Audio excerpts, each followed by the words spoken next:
You don't belong here, boy. This podium has hosted presidents, not the children of janitors. What would you do if someone crushed your dreams just because of who your father was? In the hallowed halls of Harvard University, where brilliant minds are supposed to flourish, 13-year-old Marcus Thompson was about to face the most humiliating moment of his life. The dean of debate had caught him at the podium, practicing in secret, and her words cut deeper than any knife ever could. But sometimes, the most powerful voices come from the most unexpected places. What happened next in that debate hall would leave everyone speechless, including the professor who thought she knew everything. Dear viewer, if you are watching my story for the first time, I humbly request you write the location from where you are watching right now, subscribe this channel and press the bell icon now not to miss the notifications of my daily published new stories. Thank you, and let's dive into the full story. The Grand Debate Hall of Harvard University stood empty at 11:47 p.m., its mahogany panels gleaming under the soft emergency lighting. Marcus Thompson pushed the cleaning cart behind his father, the wheels squeaking against the polished floor. At 13, he'd memorized every echo in this room, every shadow cast by the portraits of distinguished alumni watching from the walls. "Start with the windows, Marcus," James Thompson said softly, his voice carrying the weariness of a 12-hour shift. "I'll handle the floors." But Marcus's eyes were drawn, as always, to the podium. It stood like a beacon at the front of the hall, commanding attention even in the darkness.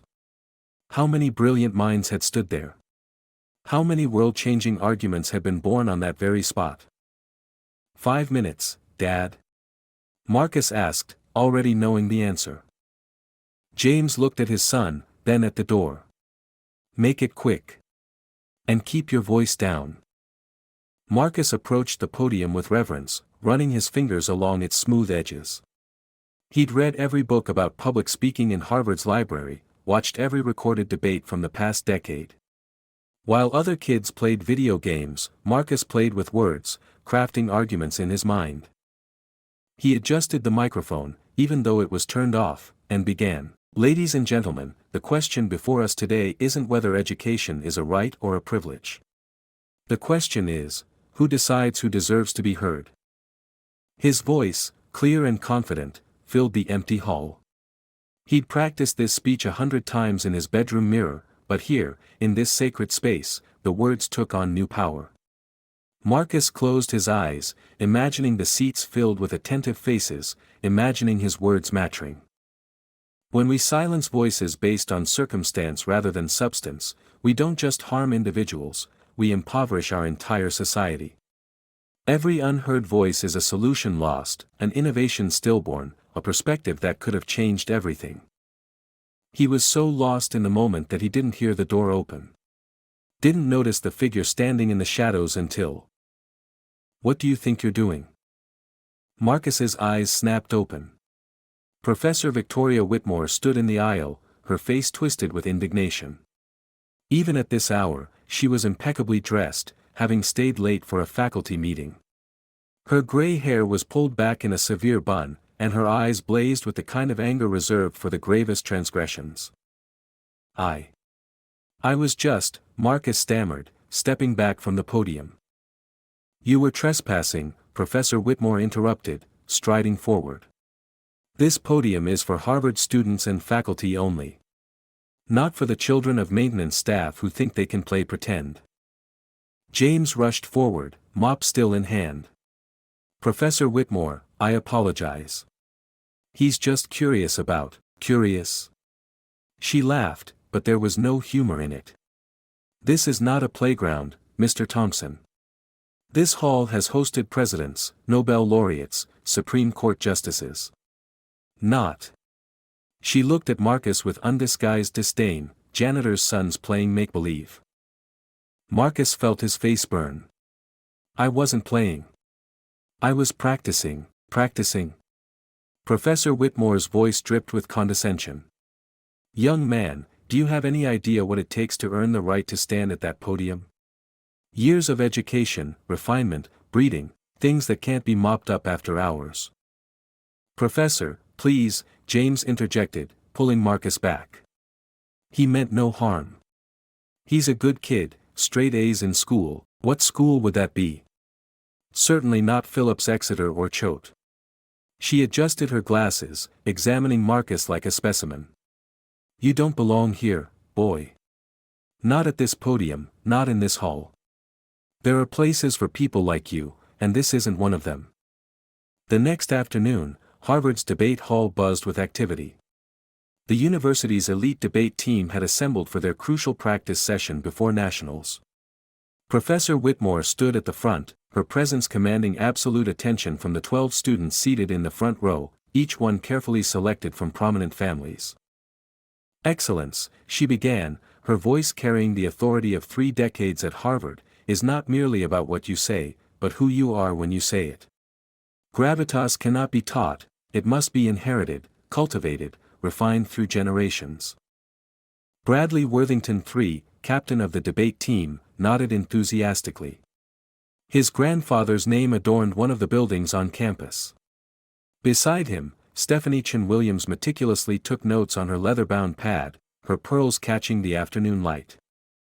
Some people, Professor Whitmore continued, her eyes scanning the room, believe that anyone can master the art of rhetoric. They think watching YouTube videos or reading library books can substitute for proper breeding and education. How quaint. A few students chuckled knowingly. They'd all heard about last night's incident, news traveled fast in their circle. The service door creaked open, and Marcus entered carrying a box of supplies, following his father. They were supposed to be invisible, restocking the supply closet while classes were in session. But Marcus couldn't help but slow his pace as Professor Whitmore demonstrated proper posture. The key to commanding respect, she said, is understanding that some voices carry natural authority while others, well, they're background noise at best. Bradley noticed Marcus lingering by the supply closet. Professor, I think we have an audience, he smirked, pointing. All heads turned. Marcus froze, the box heavy in his arms. Professor Whitmore's lips pursed. Ah yes, our aspiring orator from last night. She addressed the team, this is precisely what I mean. Some people don't understand boundaries, don't comprehend why certain spaces exist for certain people. Maybe he wants to join the team, Stephanie suggested with false sweetness. I'm sure he has fascinating perspectives on, what is it your father does again? Sanitation management. The laughter was sharp, cutting. Marcus's father touched his shoulder gently, urging him toward the closet, but Marcus stood firm. Actually, Bradley added, standing up, this could be educational. Hey kid, why don't you show us what you were practicing last night? Give us a good laugh before we get to serious work. That's enough, Bradley, Professor Whitmore said, though her tone suggested she wasn't entirely displeased. Though you raise an interesting point about natural versus acquired abilities. She walked closer to Marcus, her heels clicking ominously on the wooden floor. Tell me, young man, what makes you think you could ever compete with these students? Bradley's father argues cases before the Supreme Court. Stephanie's mother runs the largest media conglomerate in New England. What exactly is your pedigree? Marcus lifted his chin slightly. My mother taught me that words have power regardless of who speaks them. Your mother? Professor Whitmore's eyebrow arched. And where did she study? Yale. Princeton. She studied at, Marcus began, but his father squeezed his shoulder. We should go, James said quietly. Sorry for the interruption. As they moved toward the closet, Marcus heard Bradley stage whisper, maybe we should start a charity program. Debate for janitors. We could get tax breaks. The laughter followed them into the supply closet. In the darkness among the cleaning supplies, James set down his box and turned to his son. Marcus, you need to understand something, he said softly. These people, they'll never see you for who you really are. To them, we're just janitors, Marcus finished bitterly. No, James said firmly. We're people who know the value of honest work. But some folks need to put others down to feel tall. Don't let them make you small. Outside, they could hear Professor Whitmore resuming her lecture. Now, let's discuss the upcoming exhibition debate. We'll be hosting alumni and donors, showing them why Harvard produces the finest speakers in the nation. I want nothing but excellence. Marcus clenched his fists. They had no idea who he really was, what he could do. They saw a janitor's son and stopped looking. But maybe it was time to make them see. The following day, Marcus tried to stay invisible. He helped his father empty trash bins in the adjacent study rooms while the debate team practiced next door. Through the thin walls, he could hear them preparing for the exhibition, their voices confident, their arguments polished but predictable. The resolution, Bradley's voice carried clearly, is that American universities have become too inclusive, sacrificing excellence for diversity. I'll argue the affirmative. Marcus nearly dropped the trash bag he was holding. He'd researched this topic extensively, knowing it was a favorite of conservative donors. Bradley's arguments were straight from think tank talking points, lacking nuance or original thought. Statistics show that when admission standards are lowered to accommodate, Bradley continued, but his facts were wrong. Marcus knew the actual data by heart. Without thinking, Marcus found himself in the doorway. "That's not accurate," he said, his voice cutting through Bradley's monologue. The room fell silent. 12 pairs of eyes turned to stare at him. Professor Whitmore, who had been nodding approvingly at Bradley's speech, slowly rose from her chair. "I beg your pardon." Her voice was dangerously quiet. Marcus swallowed but stood his ground. The study he's citing was debunked 2 years ago. The sample size was too small, and they didn't control for socioeconomic. "How dare you?" Professor Whitmore's composure shattered. "You have the audacity to interrupt my class. To correct my students." Bradley laughed dismissively. "This is rich. The janitor's kid thinks he knows more than us." "I've read every study on this topic," Marcus said quietly. "The real data shows." "Enough." Professor Whitmore marched toward him, her face flushed with rage. "Your father's position here hangs by a thread. One word from me to the administration, and you'll both be escorted off this campus permanently." James appeared behind Marcus, having heard the commotion. "Professor, please." He didn't mean any disrespect. "Disrespect?" She whirled on James. "Your son has shown nothing but disrespect since I first caught him contaminating our podium with his presence. Perhaps it's time we reconsidered whether your services are still required." "Wait," Marcus stepped forward, his heart pounding. "You're threatening my father's job because I corrected a factual error?" Stephanie giggled. "Oh, this is perfect. He thinks he's defending academic integrity." Professor Whitmore's eyes narrowed as she studied Marcus. Then, a cruel smile played at her lips. "You know what? You clearly think you belong on that stage. So let me make you a proposition." The room grew quiet, sensing something momentous. "Our exhibition is this Friday. Alumni, donors, distinguished guests, everyone who matters will be there. If you truly believe you can match these students, then prove it. Take the stage. Show everyone your supposed brilliance." "Professor," Bradley protested, "you can't be serious. The exhibition is for the best and brightest." She didn't take her eyes off Marcus. "Well, our young friend here seems to think he qualifies. What do you say, boy? Are you ready to show Harvard what a janitor's son can do?" Marcus felt his father's hand on his shoulder, warning him. But he also felt something else, years of silence, of being invisible, of watching from the shadows while others claimed spaces they hadn't earned except through birthright.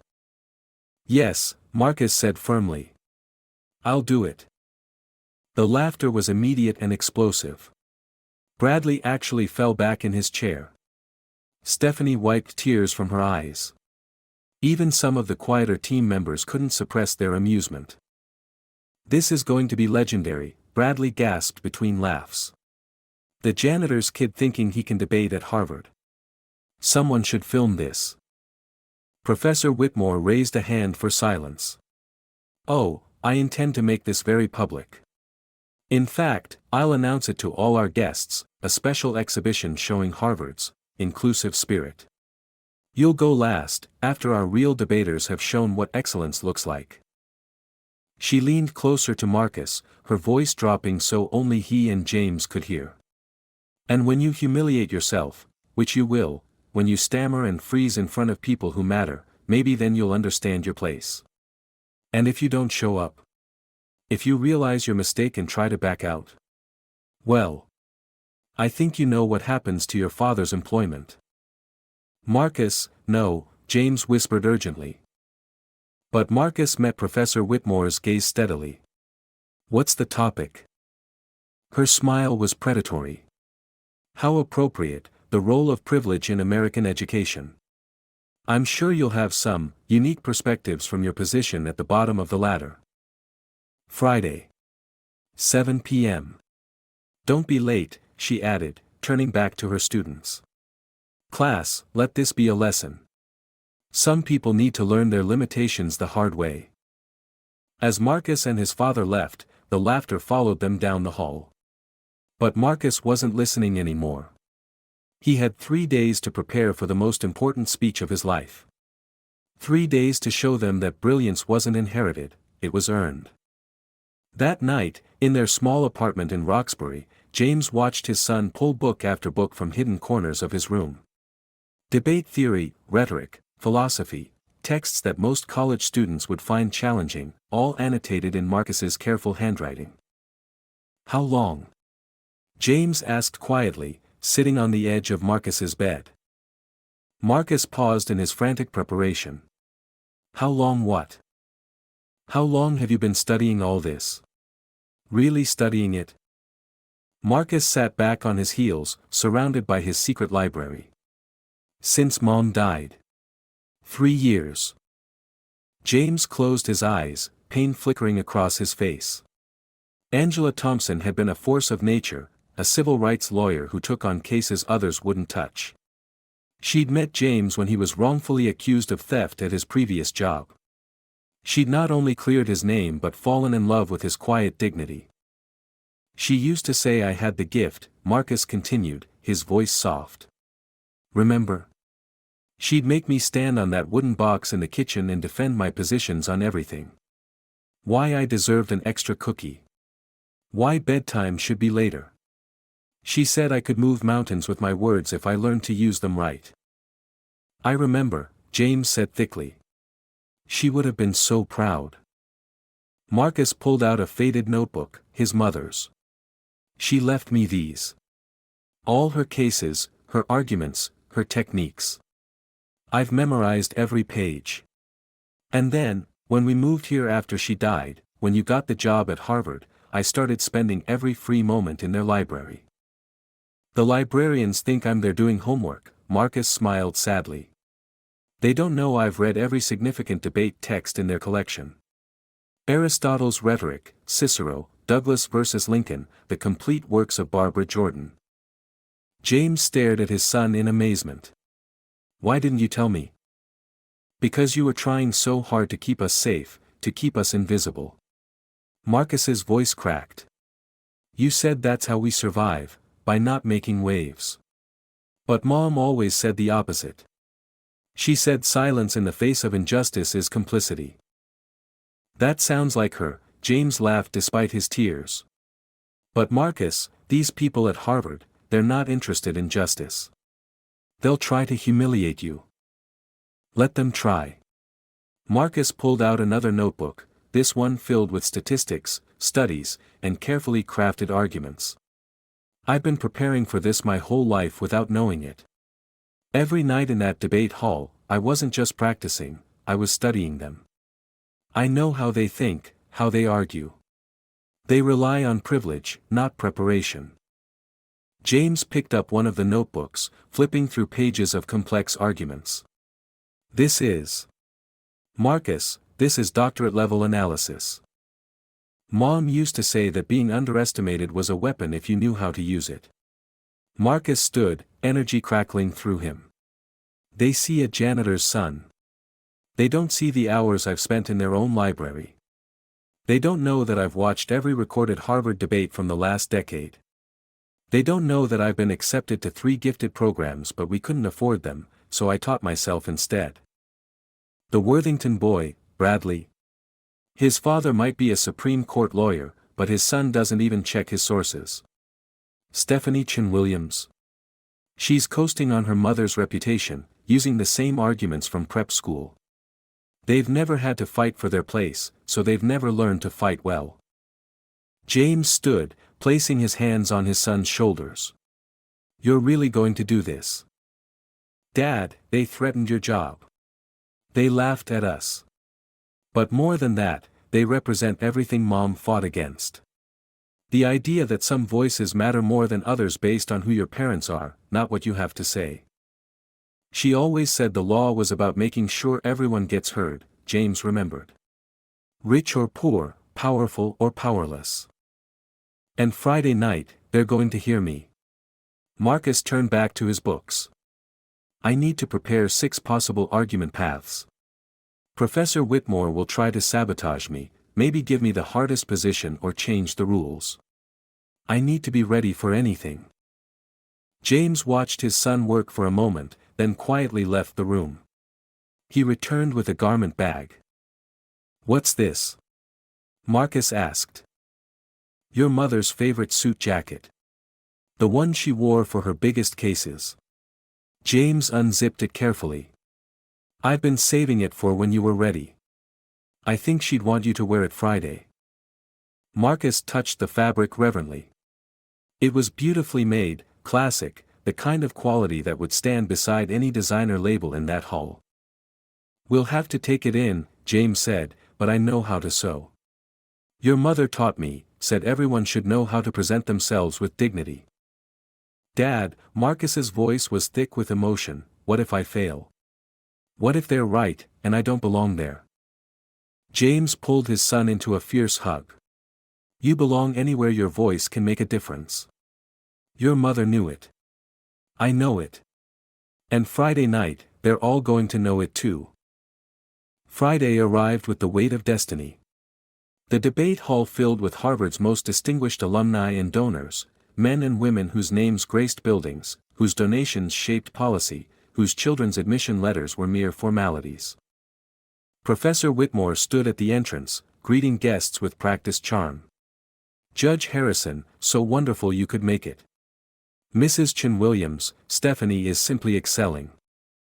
She wore her finest academic robes, the ones reserved for the most prestigious occasions. Tonight was more than an exhibition, it was a demonstration of why Harvard remained the pinnacle of American education. Victoria. Dean Morrison approached, champagne in hand. I heard you have something special planned tonight. Professor Whitmore's smile turned sharp. Oh yes. A little, object lesson in why we maintain certain standards. You'll find it most instructive. The hall filled quickly. Marcus stood outside with his father, both in their best clothes, James in his only suit, Marcus in his mother's tailored jacket. Through the windows, they could see the glittering crowd, hear the confident laughter. You don't have to do this, James said one last time. Yes, I do, Marcus replied, checking his note cards one final time. He'd prepared for every contingency, every possible variation of the topic. Mom wouldn't have backed down. Neither will I. Inside, Professor Whitmore took the podium. The room fell silent. Ladies and gentlemen, welcome to Harvard's annual debate exhibition. Tonight, you'll witness the culmination of our rigorous training, the fruits of combining natural talent with proper cultivation. Polite applause rippled through the audience. We have a special treat tonight, she continued, her tone shifting to something almost gleeful. In the spirit of, shall we say, democratic ideals, we're opening our stage to an unexpected participant. You see, we've been challenged by someone who believes that access to this podium should be based on merit alone, not breeding or background. Murmurs of interest buzzed through the crowd. The son of one of our maintenance staff, a 13-year-old boy who cleans these halls with his father, believes he can stand alongside our trained debaters. I thought it would be educational to allow this experiment. The murmurs turned to chuckles. Some alumni exchanged knowing looks.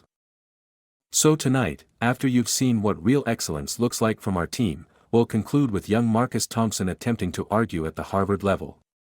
I trust you'll be patient with his efforts.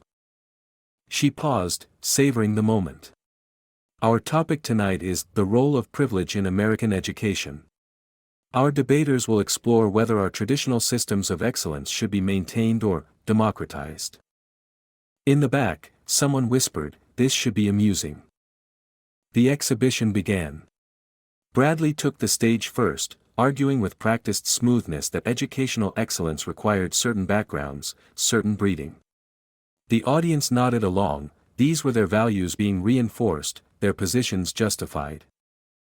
Stephanie followed, equally polished, suggesting that while diversity had its place, standards shouldn't be lowered to accommodate it. More approving nods, more comfortable agreement. One by one, the debate team performed their carefully rehearsed pieces. They were good, smooth, confident, saying exactly what their audience expected to hear. Professor Whitmore beamed with pride after each performance.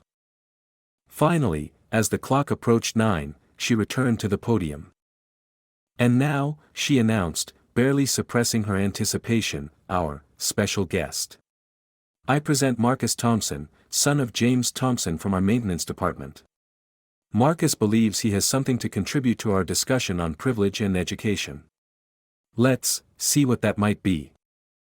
The door opened. Marcus entered, his mother's jacket fitting perfectly, his head held high. The laughter started immediately, some open, some hidden behind hands. He looked so small walking toward that grand podium, so out of place among the portraits of distinguished alumni. Someone whispered loudly enough to carry, "Is this a joke?" Professor Whitmore's smile was triumphant. This was exactly what she'd planned, a reminder of why some people belonged and others didn't. Marcus reached the podium. He had to stand on his toes slightly to reach the microphone. More titters from the audience. He looked out at the sea of faces, skeptical, amused, already dismissing him. In the back, he saw his father standing by the door, proud and terrified in equal measure. Marcus took a breath, feeling his mother's presence in the jacket she'd worn to fight impossible battles. Then he began to speak. "You know what I find interesting?" Marcus's voice was quiet at first, but it carried. Every person who spoke tonight used the same word at least 5 times. Excellence. But not one of them defined it. The laughter died down slightly. His voice was steadier than they'd expected. Is excellence inherited? Is it something that passes through bloodlines like eye color or height? Or is excellence what happens when brilliance meets opportunity? Marcus gripped the podium edges, finding his rhythm. Tonight, I'd like to tell you about 2 boys. Professor Whitmore shifted in her seat. This wasn't the stammering performance she'd anticipated. The first boy was born in a mansion. From birth, he had tutors, private schools, test prep from age 5. His parents donated buildings, so his teachers knew his name before he walked through the door. When he struggled with math, a Princeton professor was hired to help. When he showed interest in debate, a former national champion became his personal coach. Some audience members glanced at their own children in the front row. The second boy was born in a 2-bedroom apartment. His single mother worked 3 jobs. He learned to read from library books because they couldn't afford to buy them. When he struggled with math, he watched Khan Academy videos on a borrowed laptop. When he showed interest in debate, he snuck into university halls at night to watch others practice. Marcus's voice grew stronger. Now here's my question: if both boys stand before you with identical arguments, identical passion, identical skill, which one do you call excellent? The one who climbed a mountain, or the one who was born at the summit? This is ridiculous, someone muttered, but others shushed them. Bradley Worthington spoke tonight about maintaining standards, Marcus continued, making eye contact with Bradley. He cited 3 studies. Shall I tell you why all 3 were flawed? The first, from the Heritage Foundation, used a sample size of only 200 students, all from private schools. You can't measure diversity's impact by studying homogeneity. Bradley's face flushed. He hadn't expected to be fact-checked. The second study he mentioned. It was funded by the same organization that profits from standardized test preparation. That's like asking a candy company to study whether sugar is healthy. The third? It was literally retracted by its authors last year for methodological errors. But I suppose when you're used to people accepting your words without question, you don't bother verifying your sources. How dare, Professor Whitmore started to stand, but Dean Morrison placed a hand on her arm, intrigued. Ms. Chin-Williams argued that lowering standards harms excellence. Marcus turned to address Stephanie directly. But she never asked, whose standards? Who decided that knowing which fork to use at dinner matters more than knowing how to stretch $1 to feed a family? Who determined that speaking with perfect grammar is more valuable than speaking truth in any dialect? The room had gone completely silent now. You see, that's the beautiful lie of meritocracy. Marcus's voice rang with conviction. Those who benefit from privilege create the very standards by which merit is measured. It's like a race where some people start at the finish line, then turn around and lecture others about proper running form. An elderly alumnus in the front row leaned forward, no longer smiling. Let me tell you what excellence really looks like, Marcus continued. Excellence is my father, who works 16-hour days to keep these halls clean so students can learn in dignity. He's never missed a day in 5 years. Excellence is the mother in Dorchester who teaches her children calculus even though she never finished high school herself, learning alongside them every night. Excellence is the scholarship student who works 40 hours a week while maintaining a 4.0, not the legacy admit who pays others to write their papers. Excellence isn't about where you started, it's about how far you've traveled. Professor Whitmore's face had gone pale. This wasn't going according to plan at all. Marcus reached into his jacket pocket and pulled out a small, worn book. This is interesting, The Future of Academic Excellence, by Professor Victoria Whitmore, published 15 years ago. Would you like to know what you wrote, Professor? Professor Whitmore's face went from pale to ashen. You wrote, and I quote, "True academic excellence cannot be gate-kept by circumstance of birth. The greatest minds often emerge from the most unlikely places, and our institutions must be vigilant against the complacency of inherited privilege." Gasps rippled through the audience. Several heads turned to look at Professor Whitmore. You wrote about growing up poor in rural Kentucky, Marcus continued, his voice gentle but relentless. How you were mocked for your accent at Yale. How professors assumed you didn't belong until you proved them wrong. You wrote about the janitor who encouraged you to keep going when you wanted to quit, Mr. Eugene Williams. You dedicated this book to him. Professor Whitmore's hands trembled as she gripped her chair. So what happened? Marcus asked, looking directly at her. When did you forget Mr. Williams? When did you become the very gatekeeper you once fought against? The silence in the room was deafening. Even the skeptics were leaning forward now. But I'm not here to attack anyone, Marcus's tone shifted. I'm here to talk about potential, wasted, dismissed, overlooked potential. Do you know how many Einsteins we've lost to poverty? How many Marie Curies never saw a laboratory because they were too busy cleaning them? He pulled out statistics, hard data memorized from hours of research. Harvard accepts 70% of its legacy applicants but only 5% of regular applicants. Princeton shows similar numbers. Yale, Stanford, all the same. We're not selecting for excellence, we're selecting for pedigree. Meanwhile, the boy from Compton with a genius for mathematics never makes it past community college because he can't afford SAT prep. The girl from rural Alabama who could revolutionize medicine never sees a research lab because her high school doesn't offer AP chemistry. An older woman in pearls was dabbing at her eyes with a handkerchief. You want to talk about maintaining standards? Marcus's voice rose with passion. Let's talk about the real standard that matters, human potential. Every time we slam a door in someone's face because of their zip code, their parents' job, their accent, or their skin color, we don't just hurt them. We hurt ourselves. We rob our society of brilliance that could solve problems, create art, advance science, heal divisions. He paused, letting his words sink in. I stand here tonight not because I'm special, but because I'm lucky. Lucky that my mother taught me to fight with words before she died. Lucky that my father had a job that let me sneak into this library. Lucky that Professor Whitmore's challenge gave me this platform, even if she meant it as humiliation. Several audience members shifted uncomfortably. But how many aren't lucky? How many brilliant minds are mopping floors not because they lack ability, but because they lack access? How many voices are we not hearing because we've decided in advance they have nothing worth saying? Marcus looked out at the audience, lawyers, CEOs, power brokers, people who shaped the world. You have children, he said simply. Many of you have children sitting in this very room. And yes, you want the best for them. But ask yourself, do you want them to succeed because they're truly excellent, or because the competition was eliminated before the race began?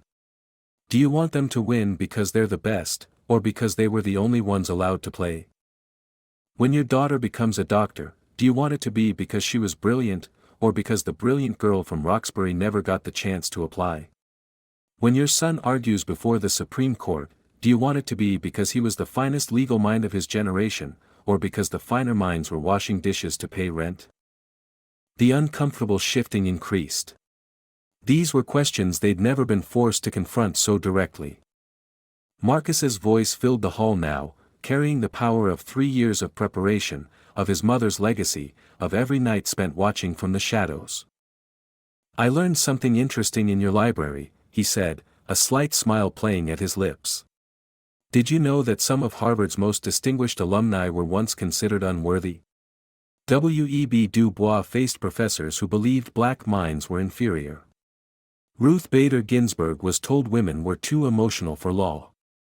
Barack Obama was told someone with his name would never be taken seriously.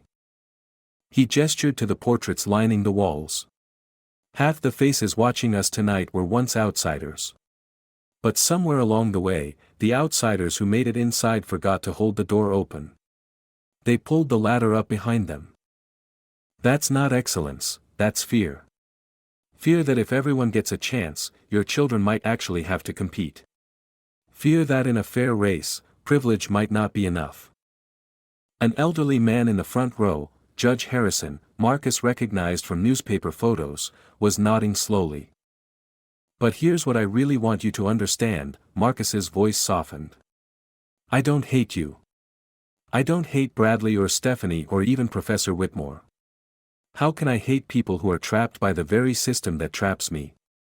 You're so busy protecting what you have that you've forgotten to question whether it's worth protecting. He pulled out one final card, his closing argument. My father cleans these halls every night. He empties your trash, mops your floors, makes your world function smoothly. You've walked past him 1,000 times without seeing him. But he sees everything. He sees the stressed students crying in empty classrooms. He sees the professors struggling with doubt. He sees the human beings behind the ivy-covered walls. James stood straighter at the back of the room, tears streaming down his face. He taught me something Professor Whitmore never could, that dignity isn't granted by degrees or pedigree. It's inherent in every person who works honestly, loves deeply, and refuses to let others define their worth. Marcus stepped back from the podium slightly, his final words ringing clear. So yes, I'm the janitor's son. My father cleans up after you. But tonight, I hope I've cleaned up something too, the comfortable lies you tell yourselves about merit and excellence. Because until we stop confusing privilege with potential, we'll keep losing the very minds that could save us all. The real question isn't whether I belong at this podium. The real question is, how many others like me never got the chance to stand here? How many voices have you silenced without even knowing they existed? And what world might we build if we finally learned to listen?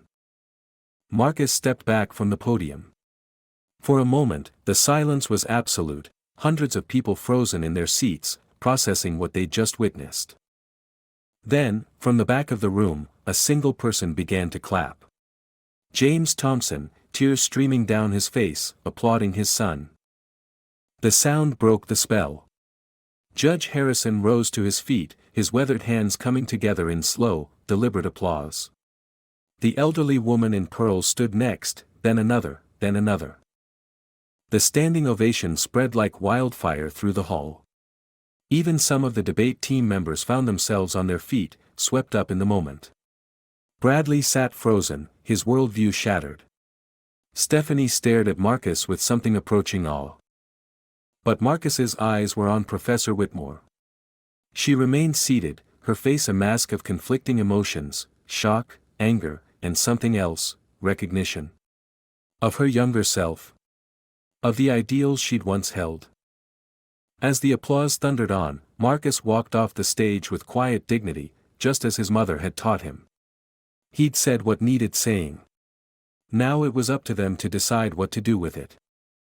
The reception afterward was chaos. Alumni and donors surrounded Marcus, business cards appearing from every direction. "Young man, have you considered Phillips Academy? I'm on the board. My foundation offers full scholarships for exceptional students." That was the most impressive argumentation I've seen in 40 years, Marcus politely deflected, overwhelmed. His father stood protectively nearby, equally stunned by the transformation. These same people who had walked past them invisibly for years now couldn't stop talking to them. "Excuse me." A firm voice cut through the crowd. Dean Morrison approached, his expression unreadable. "Mr. Thompson, both Thompsons, might I have a word in private?" They followed him to a small antechamber. Professor Whitmore was already there, sitting rigidly in a leather chair. She wouldn't meet Marcus's eyes. "Well," Dean Morrison began, settling behind a desk. "That was unprecedented. In 30 years at Harvard, I've never seen anything quite like it." "Dean Morrison," Professor Whitmore started, her voice strained, "I can explain." He held up a hand. "Victoria, we'll discuss your role in this later. Right now, I'm interested in young Mr. Thompson." He turned to Marcus. "Where exactly did you learn to argue like that?" "My mother was a civil rights lawyer," Marcus replied simply. "And I've spent 3 years in your library." 3 years? The dean's eyebrows rose. "You're 13. I started when I was 10. Every evening while Dad worked, I read everything I could find about rhetoric, logic, argumentation. I watched every recorded debate. I studied every winning argument." "Self-taught." The dean leaned back. "Remarkable. And your current educational situation?" "He's homeschooled," James interjected. "I couldn't afford, that is, the local schools weren't challenging enough for him." "I see." Dean Morrison steepled his fingers. "Mr. Thompson, what I witnessed tonight was doctoral-level argumentation. The way you deconstructed opposing viewpoints while building your own case, most of our law students couldn't manage it." Professor Whitmore shifted uncomfortably in her chair. "Which brings me to you, Victoria." The dean's tone cooled. "I've received several disturbing reports about tonight. That you deliberately orchestrated this as a form of public humiliation. That you threatened Mr. Thompson's employment. Is this accurate?" Professor Whitmore's carefully constructed composure finally cracked. I thought." She stopped, started again. "He was trespassing. Using equipment without permission. I wanted to teach him about boundaries, about respect for what?" Marcus interrupted gently. "For the same barriers you once fought against." She finally looked at him, really looked at him. Not at the janitor's son, but at the brilliant young mind she tried to crush. "I read your other books too," Marcus continued. "The ones about imposter syndrome, about the masks we wear to fit in. You wrote about how you changed your accent, your clothes, your entire identity to be accepted here. How you promised yourself you'd never let others feel that same shame. Tears welled in Professor Whitmore's eyes. I became everything I hated. We all do sometimes, Marcus said softly. When we're scared of losing what we've gained. Professor Whitmore stood abruptly and walked to the window, her back to them. When she spoke, her voice was thick with emotion. Mr. Williams, the janitor who encouraged me at Yale, he had a son. Brilliant boy. Could have been anything. She turned around, tears streaming down her face. But he never got the chance. No one saw past his father's occupation. I swore I'd never be like those professors who dismissed him. But somehow. She walked directly to Marcus. I owe you an apology. Not just for tonight, but for becoming the very gatekeeper I once fought against. You reminded me of something I'd forgotten, that excellence isn't about protecting privilege. It's about recognizing potential wherever it exists. Dean Morrison, she continued, turning to face him. I'll be submitting my resignation. No, Marcus interrupted. Everyone looked at him in surprise. That's not what I want. I don't want you to quit. I want you to remember. Remember why you started teaching. Remember Mr. Williams. Remember that kid from rural Kentucky who proved everyone wrong. What would you suggest? Dean Morrison asked, intrigued. Marcus thought for a moment. A new program. For students like me, brilliant but overlooked. Not charity, but opportunity. Let them audit classes, use the library, participate in debates. Judge them on merit, not money. Run by, the dean prompted. Professor Whitmore, Marcus said firmly. Because no one understands both sides better than someone who's lived them. 3 months later, the Harvard debate hall buzzed with nervous energy. But this time, the faces in the prep room were different, a mix of private school students and kids from Roxbury, Dorchester, and Mattapan. The new Harvard Youth Excellence Program had attracted brilliant minds from across the economic spectrum. Marcus stood before them, adjusting his team captain pin. At 13, he was the youngest captain in Harvard debate history, but no one questioned his position anymore. His team had already won 2 regional championships. Remember, he addressed his diverse team, we're not here to prove we belong. We're here because we belong. Devon, you're leading on historical analysis. Sarah, economic arguments. Bradley, yes, Bradley Worthington III was there too, having asked to join Marcus's team after weeks of soul-searching. The humbling experience had changed him. I've got the constitutional framework, Bradley finished. Checked all my sources twice. 3 times, Stephanie Chin Williams corrected, also part of the team. Marcus taught us, excellence means going beyond what's expected. Professor Whitmore entered, but her entire demeanor had transformed. Gone was the rigid superiority, replaced by the passionate educator she'd once been. Team meeting in 5, she announced. The Princeton prep squad just arrived, and they looked confident. Let them, Marcus grinned. Confidence without preparation is just noise. As the team huddled together, James Thompson watched from the doorway, now wearing a supervisor's uniform. His promotion had come with the new program, recognizing that maintaining spaces of learning required its own form of excellence. Mr. Thompson, Dean Morrison appeared beside him. Proud of your son? Every day, James replied. But I'm proud of all these kids. They're proving what Marcus said that night, excellence isn't about where you start. It's about how far you're willing to go. In the main hall, the competition began. The topic, resolved, that American institutions should prioritize potential over pedigree.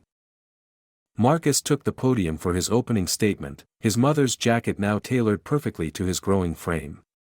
He looked out at the audience, still prestigious, still powerful, but now mixed with faces from every neighborhood in Boston. 3 months ago, he began, I stood at this podium as an outsider.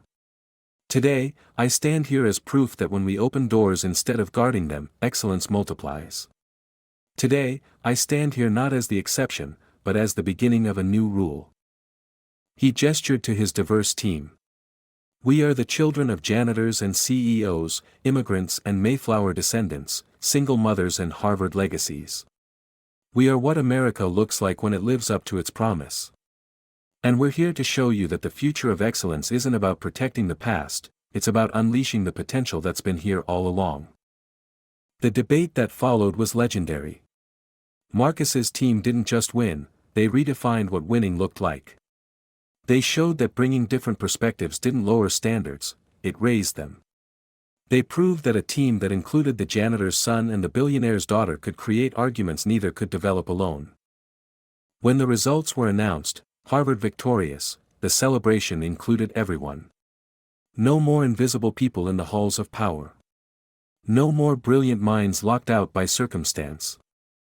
Later that evening, as the hall emptied, Marcus found Professor Whitmore alone at the podium where it all began. "Thank you," she said simply, "for reminding me who I used to be. Who I want to be again." "We all need reminding sometimes," Marcus replied. "That's why we need each other." As they left the hall together, professor and student, former adversaries now allies, the portraits on the walls seemed to watch approvingly. The legacy of Harvard was changing, one voice at a time. And somewhere in the night, Angela Thompson's spirit smiled, knowing her son had done more than win a debate. He'd won the fight she'd started, the fight to make sure every voice could be heard, every potential realized, every dream given its chance to soar. The janitor's son had indeed silenced Harvard's debate hall. But more importantly, he'd opened it up to voices that had been waiting centuries to be heard. Dear friend, what defines your worth, the circumstances of your birth or the content of your character?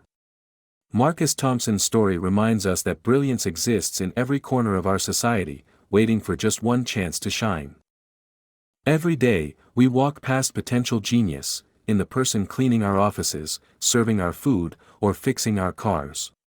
We make assumptions based on job titles, zip codes, and last names, never realizing we might be dismissing the very minds that could change our world. This story isn't just about one exceptional boy who proved his worth. It's about the millions of voices we never hear because we've decided in advance they have nothing valuable to say. It's about the excellence we lose when we mistake privilege for merit, when we confuse opportunity with ability. Whether you're a professor or a janitor, a CEO or a student, you have the power to open doors instead of guarding them. You can choose to see potential where others see limitations. You can be the person who says, yes, when the world says, you don't belong here.